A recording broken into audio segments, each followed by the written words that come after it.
الحمد للہ رب العالمین والصلاة والسلام علی سید الانبیاء وخاتم المرسلین وعلی آلہ وصحبہ اجمعین ومن تبعہم بإحسان الی یوم الدین اما بعد فقد قال اللہ تعالی فی کتابہ المجید وفرقانہ الحمید فاعوذ باللہ من الشیطان الرجیم بسم اللہ الرحمن الرحیم شہر رمضان الذی انزل فیہ القرآن هدى للناس وبينات من الهدى والفرقان فمن شهد منكم الشهر فليصم ومن كان مريضا أو على سفر فعدة من أيام أخر صدق الله العظيم وصدق رسوله النبي الكريم الرؤوف الرحيم ونحن على ذلك لمن الشاهدين والشاكرين۔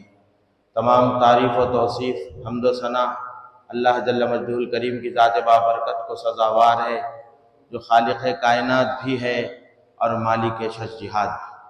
اللہ جل وعلا کی حمد و ثنا کے بعد حضور نبی اکرم شفیع امم رسول محتشم نبی مکرم اللہ کے پیارے امت کے سہارے رب کے محبوب دانا غیوب مالک ارقاب امم فخر عرب و عجم والی کون و مکان سیاح لا مکان سید انس و جاں معصوم آمنہ احمد مجتبی حضرت سیدنا محمد مصطفیٰ صلی اللہ علیہ وآلہ وصحبہ وسلم کے حضور ناز میں اپنی محبتوں اور عقیدتوں کا خراج پیش کرنے کے بعد محترم و مکرم سامعین، السلام علیکم ورحمۃ اللہ تعالی وبرکاتہ۔ ابھی آپ حضرات کے سامنے جو آیت میں نے تلاوت کی ہے، اللہ رب العزت والجلال نے اس میں رمضان کی فضیلت کا تذکرہ فرمایا ہے۔ چونکہ ماہ رمضان کی آمد ہے تو اسی لیے ارادہ ہوا کہ اسی عنوان سے کچھ باتیں آپ حضرات کے گوش گزار کروں۔ اللہ تعالیٰ سے دعا فرمائی اللہ تعالیٰ مجھے صحیح بات کہنے کی اور ہم سب کو اس پر عمل کرنے کی توفیق عطا فرمائے۔ شہر رمضان الذی انزل فیہ القرآن، یہ وہ مہینہ ہے مبارک جس میں قرآن نازل کیا گیا ہے، نزول قرآن کا مہینہ ہے۔ ھدی للناس، یہ قرآن لوگوں کے لیے ہدایت کا ذریعہ ہے۔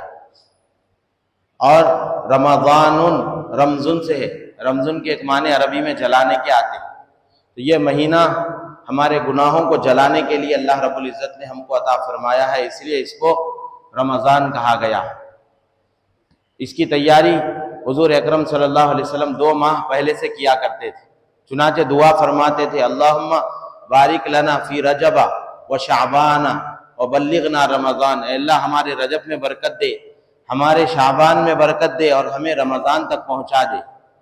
اسی لیے کہ رمضان برکتوں والا مہینہ ہے، مغفرت کا مہینہ ہے، دعاؤں کا مہینہ ہے، یہ اللہ تعالیٰ کی رحمتوں کے لٹانے کا مہینہ ہے، ایسا خاص مہینہ ہے جس میں اللہ نے قرآن کو بھی نازل فرمایا ہے، تو بے شمار برکتیں اس میں رکھی گئی ہیں۔ اور حدیث شریف میں ہے کہ جب شعبان کے آخری دن تھے، حضور اکرم صلی اللہ علیہ وسلم نے صحابہ کو جمع فرمایا اور ایک خطبہ عنایت ارشاد فرمایا، جس میں فرمایا قد اظلکم شہر عظیم شہر مبارک، کہ تم پر ایک بہت بابرکت مہینہ، عظمت والا مہینہ تم پر سایہ فگن ہونے والا ہے، اپنا سایہ رحمت تم پر لانے والا ہے مہینہ۔ شہر عظیم، ایک عظمت والا مہینہ، شہر مبارک، ایک برکت والا مہینہ ہے، شہر مواسات، یہ مواسات اور غمخواری کا مہینہ ہے، غمخواری کا مہینہ ہے، ایک دوسرے کے خیال رکھنے کا مہینہ ہے۔ مواسات کہتے ہیں ہمدردی، ایک دوسرے کا خیال رکھنا، تو یہ مواسات کا مہینہ ہے۔ از حدیث میں فرمایا گیا کہ یہ غمخواری کا مہینہ، ایک دوسرے کی غمخواری اس میں کرنا ہے۔ اور حضرت انس فرماتے ہیں رضی اللہ تعالیٰ عنہ، صحابی رسول مشہور، فرماتے ہیں کہ جب شعبان آتا تو صحابہ اکرام اسی وقت سے رمضان کی تیاری شروع فرما دیتے اور شعبان کے مہینے میں زکوٰۃ ادا فرما لیتے، فارغ ہو جاتے زکوٰۃ سے، صدقہ و خیرات کی کثرت بھی کرتے، اس کے ساتھ ساتھ شعبان ہی میں زکوٰۃ ادا کر دیتے تاکہ جو غریب ہیں، جو محتاج ہیں، وہ اپنا رمضان آسانی سے گزار سکیں۔ ہمارا معمول الٹا، بہت سارے لوگ رمضان میں زکوٰۃ نکالتے، آخر رمضان تک انتظار کرتے رہتے۔ یہ نہیں، صحابہ کا معمول کیا تھا؟ رمضان کی تیاری شعبان سے فرماتے، اور رجب سے ہی حضور صلی اللہ علیہ وسلم نے اس کی تاکید فرمائی، تیاری فرمائی۔ شعبان کے مہینے میں حضور اتنے روزے رکھتے کثرت سے، گویا پورا مہینہ ہی روزے سے رہتے تھے شعبان کا۔ تو حضور اکرم صلی اللہ علیہ وسلم اس کا خصوصی اہتمام آپ فرماتے، پورا شعبان کا مہینہ روزے سے گزارتے تھے۔ تو اللہ رب العزت نے ہم کو، مجدد الفسانی رحمۃ اللہ علیہ اپنے مکتوبات میں لکھتے ہیں کہ جیسے سورج نکلنے سے پہلے اس کی کرنیں اور اس کی روشنی سارے کائنات میں پھیل جاتی، سورج 7 بجے نکل رہا لیکن آپ دیکھیے سحر کے وقت سے اجالا پھیلنا شروع ہو جاتا، ہلکا ہلکا ہلکا اجالا پھیلتے پھیلتے جب سورج نکلتا ہے تو مکمل روشنی ہو جاتی۔ رمضان کا بھی یہی معاملہ ہے۔ حضرت مجدد الفسانی رحمۃ اللہ علیہ فرماتے اپنے مکتوبات میں کہ رمضان کی برکتوں کا سورج نکلنے سے پہلے اللہ تعالیٰ شعبان سے اس کی برکتیں ظاہر ہونا شروع ہو جاتی، شب برات آتی، مغفرت کی رات، رحمت کی رات، دعاؤں کی رات، فیصلوں کی رات، تو وہیں سے اس کی برکتیں شروع ہو گئی۔ اور جب رمضان شروع ہونے والا ہوتا ہے تو تمام تر برکتیں اس کی ظاہر ہونا شروع ہو جاتی، مکمل آب و تاب کے ساتھ جیسے آفتاب نکل جاتا ہے اسی طریقے سے رمضان بھی طلوع ہوتا ہے۔ تو ہم کو چاہیے کہ رمضان کا استقبال کریں، اس کا صاف ستھرے ہو کر، گناہوں سے اپنے معافی چاہ کر، کیونکہ ہم کو شب برات ملی اپنے گناہوں سے معافی چاہنے کے لیے، صاف ستھرا نیا اکاؤنٹ کھلانے کے لیے۔ یعنی 11 مہینے تو خیر جیسے بھی گزر گئے، لیکن یہ ایک مہینہ ہم کو اللہ اور اس کے رسول کی مرضی کے مطابق گزارنا ہے۔ اور یہ دراصل ٹریننگ سیشن ہے ہمارا، 1 مہینے کی ہماری ٹریننگ ہے۔ اس میں جب ٹریننگ ہو جائیں گی تو بندہ پھر باقی کے 11 مہینے بھی آسانی سے ویسے ہی گزار سکتا۔ اور اللہ تعالیٰ نے دیکھیے کیسا انتظام فرمایا، اذا جاء رمضان، حدیث ہے کہ جب رمضان آتا ہے صفدت الشیاطین ومردت الجن، بڑے بڑے جو سرکش شیاطین ہوتے ہیں ان کو قید کر لیا جاتا ہے کہ یہ رمضان کے مہینے میں میرے بندوں کی کہیں نمازیں اور روزے غارت نہ کر دیں۔ اللہ رب العزت سرکش شیاطین، چھوٹے شیاطین آزاد ہوتے، بڑے بڑے گنڈوں کو، جیسے راؤڈی شیٹروں کو عام طور پہ دنیا کا بھی معمول ہے، کوئی اہم کام ہوتا ہے تو راؤڈی شیٹروں کو اور جو بڑے بڑے گنڈے قسم کے ہوتے ہیں جن سے خطرہ ہوتا ہے ان کو گرفتار کر لیا جاتا ہے۔ یہی حال اہم شیاطین کو گرفتار کر لیا جاتا ہے، بڑے چھوٹے موٹے گھومتے رہتے ہیں۔ اسی وجہ سے آپ دیکھتے ہیں کہ رمضان میں بھی لوگ بعض گناہوں میں مصروف رہتے ہیں، اس کی وجہ وہ چھوٹے جو گھوم رہے ہیں وہ ان کو بھٹکانے میں کامیاب ہو جاتے۔ بہرحال سرکش شیاطین قید کر دیے جاتے۔ اللہ رب العزت کی کرم نوازی دیکھیے کہ بندوں کے روزوں کو یہ خراب نہ کرے۔ اکثر جو ہوتا ہے انسان کے 2 دشمن ہیں، ایک شیطان، قرآن میں جگہ جگہ اللہ نے فرمایا ان الشیطان لکم عدو مبین، شیطان تمہارا کھلا ہوا دشمن ہے، خطرناک دشمن ہے۔ تو یہ ایک دشمن ہوا۔ دوسرا دشمن ہمارا اپنا نفس ہے جو اندر سے ہم کو گناہوں کی طرف اکساتا رہتا ہے۔ یہ انسان کو اللہ نے اس کے اندر 2 خواہش رکھی ہے، نیکی کی بھی اور بدی کی بھی۔ بدی کے جذبات، گناہوں کی طرف رغبت انسان میں رکھی گئی ہے، دوسری مخلوقات میں نہیں ہے، یہ انسان میں، فرشتوں میں نہیں ہے گناہوں کی طرف رغبت، ان کو گناہ معلوم ہی نہیں، صرف نیکی اور پرہیزگاری میں لگے ہوئے فرشتے، اللہ تعالیٰ کی اطاعت میں لگے ہوئے۔ لیکن حضرت انسان کو اللہ نے برائی کی طرف بھی رغبت اس کی رکھی گئی ہے، برائی کی طرف رغبت کرتا ہے۔ تو یہ 2 دشمن ہیں اس جو اس کو نیکیوں سے روکتے ہیں۔ کیا کیا ہے؟ ایک شیطان، دوسرا اس کا اپنا نفس جو اندر سے اس کو اکساتا ہے۔ تو اللہ نے رمضان کے مہینے میں دیکھیے کیسا بہترین انتظام فرمایا، شیاطین جکڑ دیے گئے، جو انسانوں کے دشمن تھے ان کو اللہ نے جکڑ دیا، وہ سارے کے سارے قید ہیں، اب وہ بھٹکا نہیں سکتے۔ دوسرا انسان کے اپنا اندر کا نفس ہے، اس کو روزے کے ذریعے کمزور کیا گیا، نفس کو روزے کے ذریعے کنٹرول میں کیا جا رہا ہے، کیونکہ بھوک اور پیاس نفس کو کمزور کرتی ہے۔ اندر کا جو ہمارا شہوتیں ہوتی ہیں، جو اندر کے گناہوں کے جذبات ہوتے ہیں، اس کو روزہ کمزور کرتا ہے، کیونکہ حضور نے فرمایا یا معاشر الشباب، اے نوجوانوں کے گروہ، من استطاع منکم الباءۃ فلیتزوج، جس کے اندر نکاح کی طاقت ہے، بیوی کو اس کا خرچہ اٹھانے کی قوت ہے، ہمت ہے، کمائی کرتا ہے وہ، تو اس کو چاہیے کہ شادی کرے۔ ومن لم یستطع، جس کے اندر یہ قوت نہیں ہے شادی کرنے کی، فعلیہ بالصوم، اس کو چاہیے کہ وہ روزہ رکھے۔ فإنہ لہ وجاء، یہ اکثر حدیث نکاح کے خطبے میں پڑھی جاتی کہ روزہ قاطع شہوات، شہوتوں کو توڑتا، کمزور کرتا ہے اندر سے نفس. تو اللہ رب العزت نے ایسا مبارک مہینہ ہم کو عطا فرمایا. ایک طرف شیطان قید ہو گیا، دوسری طرف نفس کو بھی کمزور کر دیا گیا. اب نیکیاں کرنا ہے مسلمانوں کے لیے آسان ہو. یہی وجہ ہے کہ آپ دیکھتے ہیں مسجدوں میں رش بڑھ جاتا، نمازی بڑھ جاتے، اتنا رش ہونے لگتا، انتظامات کرنا پڑتا کمیٹی کو الگ سے کہ نمازی بڑھ جائیں گے، اب اوپر بھی بچھاؤ، نیچے بھی انتظام کرو، صحن بھی صاف کرو، نمازی آنے والے. تو آپ دیکھتے ہیں کہ جذبہ بڑھ جاتا ہے عبادت. وجہ کیا ہے؟ شیطان بھی بند ہے، نفس بھی کمزور پڑا ہوا ہے. اس وجہ سے مسجدیں آباد ہو جاتی، بھرنے لگ جاتی ہیں، خوب نمازی ہر نماز میں جمعہ کا منظر ہوتا. یہی وجہ ہے. فرمایا رمضان ایسا مبارک برکت والا مہینہ. اور حضور صلی اللہ علیہ وسلم کے بارے میں صحابہ نقل کرتے ہیں کہ ہم حضور اکرم صلی اللہ علیہ وسلم میں دو واضح تبدیلیاں دیکھتے تھے رمضان کے مہینے. ایک عبادت میں کثرت، آپ صلی اللہ علیہ وسلم عبادت میں انتہائی کثرت فرماتے. حالانکہ عام دنوں میں بھی آپ کی عبادتیں بہت زیادہ ہوتی تھی. حدیث میں ہے کہ حتیٰ یتورمت قدماؤ، اتنی لمبی لمبی رکعتیں پڑھتے کہ آپ کی پنڈلی مبارک اور ایڑی مبارک سوج جاتی تھی، اتنی لمبے لمبے آپ کا قیام ہوا کرتا. یہ عام دنوں کی بات. اور صحابہ فرمانے کہ رمضان میں آپ کا شوق اور ذوق اور بڑھ جاتا تھا، عبادت اور کثرت فرماتے. دوسری چیز فرمایا انفاق، اللہ کے راستے میں خرچ کرنے میں. حضور صلی اللہ علیہ وسلم پہلے ہی آپ سخی تھے، لیکن رمضان کے مہینے میں آپ کی سخاوت تیز آندھی کی طرح ہو جاتی. جیسے ہوا تیزی سے چلتی، اس تیزی کے ساتھ آپ سخاوت فرماتے تھے. ایک مثال ہے وہ ربی میں، یعنی انتہائی سخی ہو جاتی. رمضان کے مہینے میں آپ بے انتہا سخاوت فرماتے. یہ دو خاص تبدیلیاں آپ کے اندر آتی تھی، ہمارے اندر بھی آنی چاہیے. اور رمضان کی دو اہم تحفے جو اللہ نے ہم کو دیا ہے، ایک ہے روزہ، دوسرا ہے نماز تراویح. حضور اکرم صلی اللہ علیہ وسلم نے فرمایا ان اللہ افترض علیکم صیامہ، اللہ رب العزت نے تم پر روزے فرض کیے.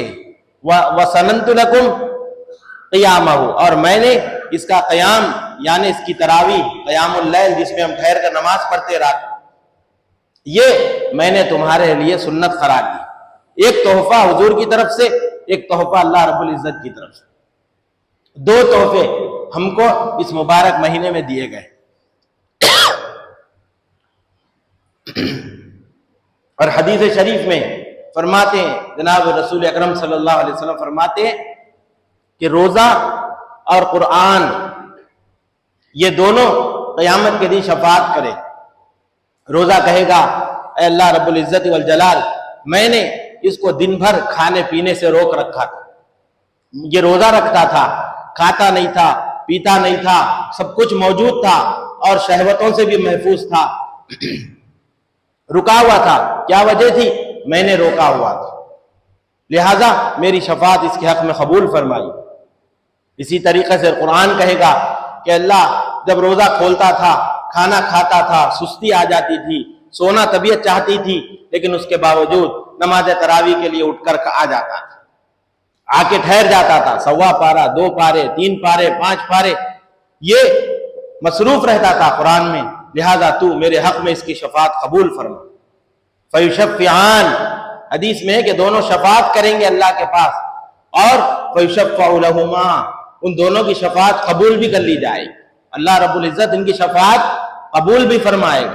مقبول شفاعت ہوگی روزے کی اور قرآن کی. یہ نزول قرآن کا مہینہ.